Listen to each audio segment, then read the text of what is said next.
I've been here near enough 3 years now. This is my third winter.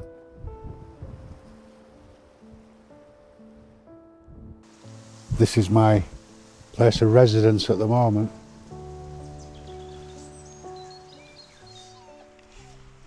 Society and the towns are far enough away that you can lose yourself in peace and quiet.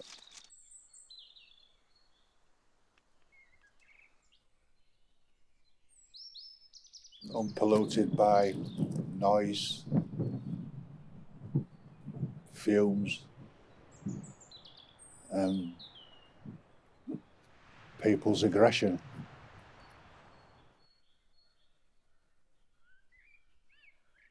There's a membrane and then underlay carpet, and carpet goes up the sides, and that's constructed of hazel, then a canvas sheet, a tarpaulin sheet, and then a second tarpaulin sheet, which gives you, there's a gap in between them, and which gives you that difference in temperature between the outside and the inside. And even if it's only a couple of 3 degrees, that it makes a difference, you know, from being comfortable and being cold. All I sleep under is the green slug and a blanket. You know, in this time of the weather, it's ample, it's enough. That's the main one when you're doing this, is to be off the ground when you're getting your head down, because that's where the cold comes from on a night. Not so much the air temperature, it's the ground temperature. And this basically, all it is a shelter to sleep and somewhere dry to change, and then everything else is done in the outside.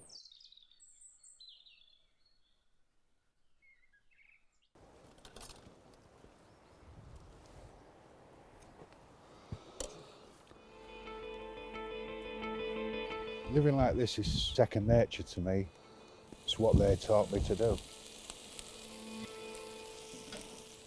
The Falklands, the First Iraq War, and various places throughout the world. I joined the Marines virtually straight from school.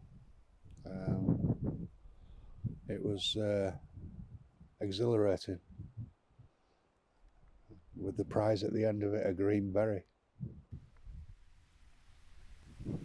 Once you've got it, the world's your oyster. Finest fighting force in the world, really.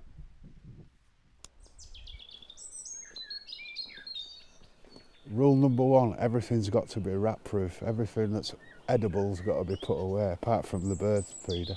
But then they even managed to get that. Dog lead, dog blanket. That's it, we're good to go, kid.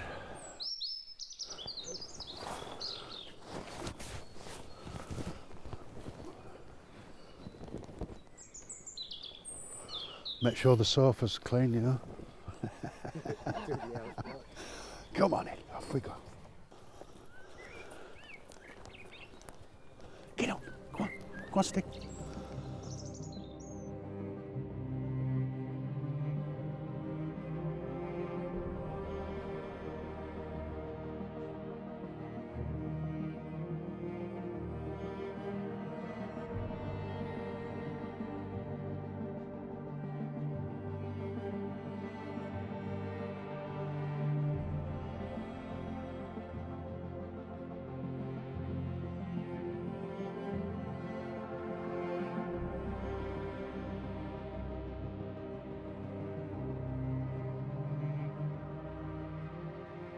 This is the Cricketers pub in Canterbury, St Peter's Street at the end of the High Street. This is where I am allowed to keep my vending gear to save me lugging it up and down all the time. This is my payback. Costs nothing of my time. Split a few logs. And they're good enough to keep, especially in this weather, warm drinks and soup and all sorts of goodies coming out my way now. Just on the corner over there.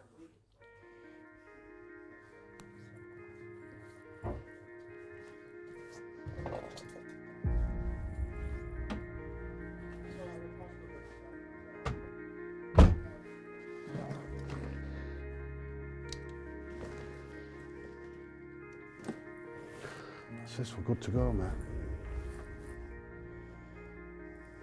Come on, Barney.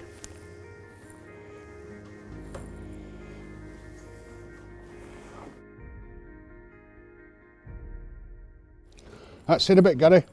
Cheers, mate.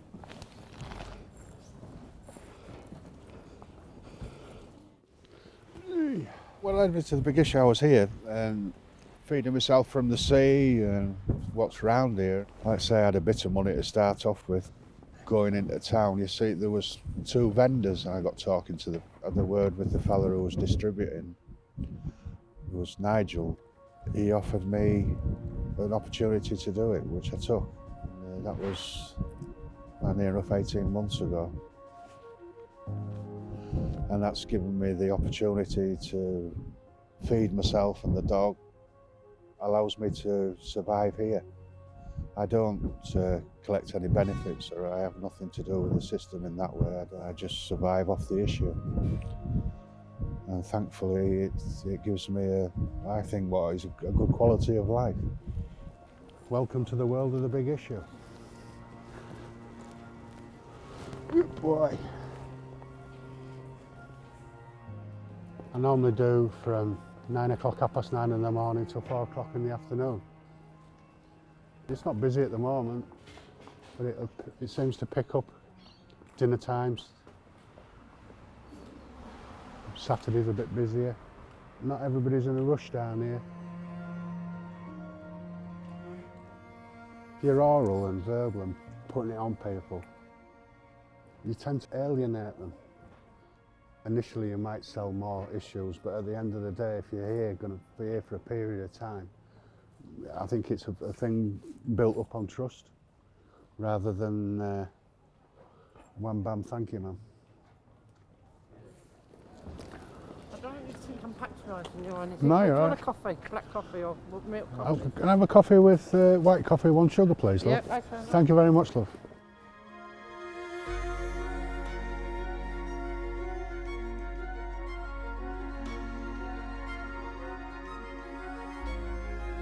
You take care and keep warm, won't you? Lovely jublet. Thank you very much. Much appreciated. Thank you. And how are you? Are you alright? Oh, don't worry about it, sweet. He's got biscuits. I get on with the locals, they're fine, you know. I'm part of the furniture now, I've been here for that long now.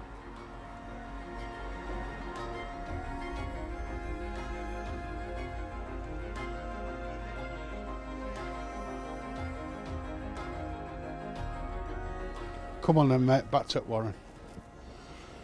Ugh. That's it for today, mate.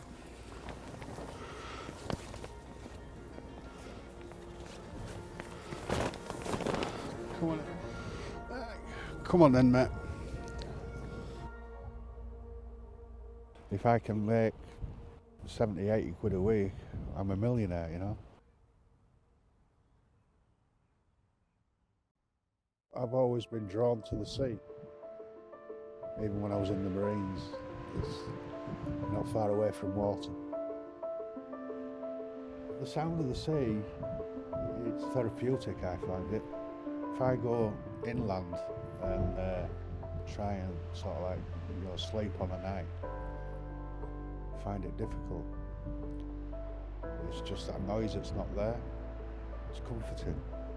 Most exhilarating as well, because when it's wild and it's blowing a hoolie, the force of nature is unbelievable. You appreciate that you can't take stuff for granted. Force of nature can't be controlled. It does what it wants. And the sea is just part of it.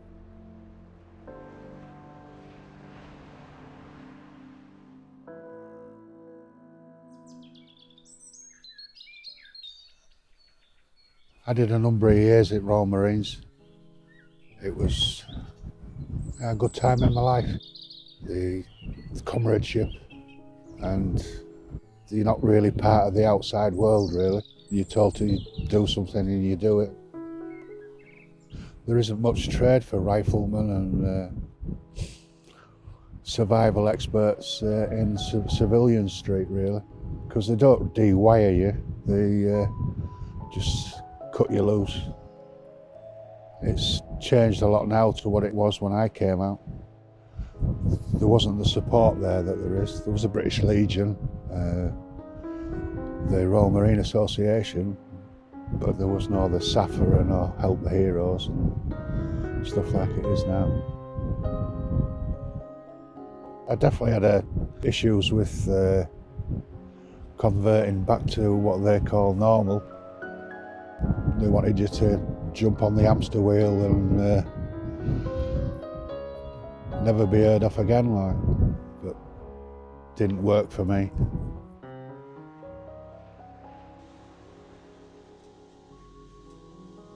When you're in the Marines, the way you live your life is totally different, totally the opposite to what a civilian would live their life. Obviously there's rules and regulations, but them rules and regulations are geared to fit different scenarios, whereas people go out getting drunk and, you know, fighting and carrying on or whatever, and it was just sort of like pile them in the back of a wagon and take them back to camp and nothing was done about it, whereas you'd end up in court or whatever. There's one rule for one and one rule for the others, to be honest.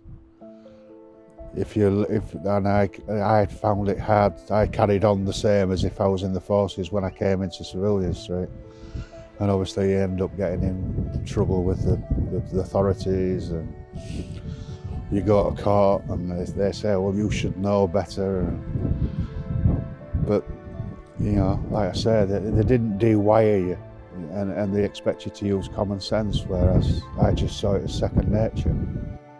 It took me a couple of years to work it out, you know, where I was actually, you know, where I was with my life. I ended up where I am now. Better here than in jail or in a psychiatric unit or basically locked up away from temptation or whatever. It's peaceful, you know. You're not polluted by other things. You do what you need to do to survive. You know, there's a reason for everything, and you've got to walk around here with your wits about you.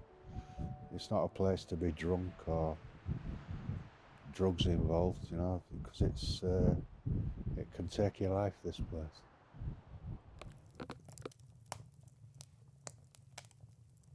There's a lot of ex-servicemen, you know, that are wandering the shores.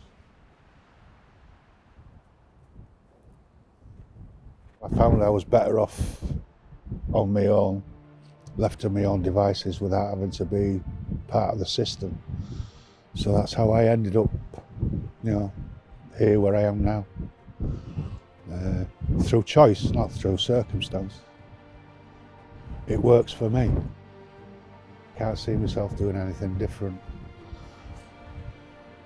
Chances are, obviously, circumstance and powers that be may well move us on from here, but then again, there's always somewhere else. It's not hard to achieve this lifestyle, it's just hard to find a place to do it. And if everybody did it, then the system would break down, I suppose.